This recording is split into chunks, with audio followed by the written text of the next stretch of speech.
and they would bring their children to me, and children were had health problems, and I would say you have to have the child eat good food, obviously, and they couldn't get the child to eat good food.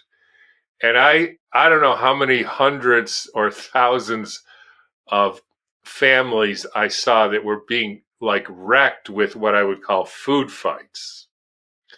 Every meal is just a battle, and you got to eat it, and if you don't eat it you can't go out, and you got to eat this or you can't get dessert, and on and on and on. And and the interesting thing for me, I had lived in Swaziland as a Peace Corps volunteer for 2 years, and I lived with a family, and they had little children in all the different ages, and I never once saw any child not eat their food. If it did happen once, I remember a child said something about their food. I didn't know what they said, and one of the child's brothers took away the food and ate it, like right away. And that was the last time anybody complained about their food. And what struck me, and it's obvious actually, is that children do not fight about the food; they fight about autonomy, or you could say the right to choose what to eat. Now, I would fight about that too, because that's how I choose food.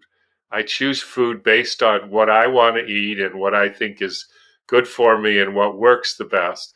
And I don't eat food that I don't like, and I don't eat food that I think is going to not be good for me. And so I reserve the right to choose what I want to eat, as I think any human being, even a small child, does. Now, because that's a quote good thing to have food autonomy, I decided to give it to them. I let the child eat whatever they want to eat. Now, what I realized had happened, because people are like, "Are you kidding? What if they eat like candy and Twinkies all day?" So what I realized is that if you give that all the food fights are about autonomy, or the right to choose. So if you recognize that and give them that right, they will give you the right to choose what to feed them, because they don't really care about that.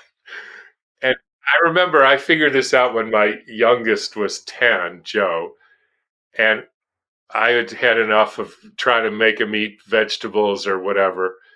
And I said, Joe, you just eat whatever you want. He said, "Aren't you going to make me eat my broccoli?" And I said, "How would I do that?"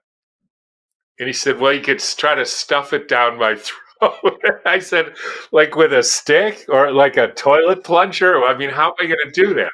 And he laughed. He said, "Well, you could say that I can't go out and play on the trampoline if I don't eat my broccoli, right?" And I said, "Well, I don't care. If you want to go out and play on your trampoline, it's probably fine." And okay, so then and I didn't give him anything else to eat, because he has the right to choose whether to eat it. And just like the Swazi family, I have the right to choose what to give him. So I gave him whatever. He didn't eat it. And then the next day, he went outside and played and was happy, and there was no fight. And the next day he ate it. And then and then every once in a while he would say, "I like Brussels sprouts better than broccoli." So I gave him Brussels sprouts. And that was the end of the food fights.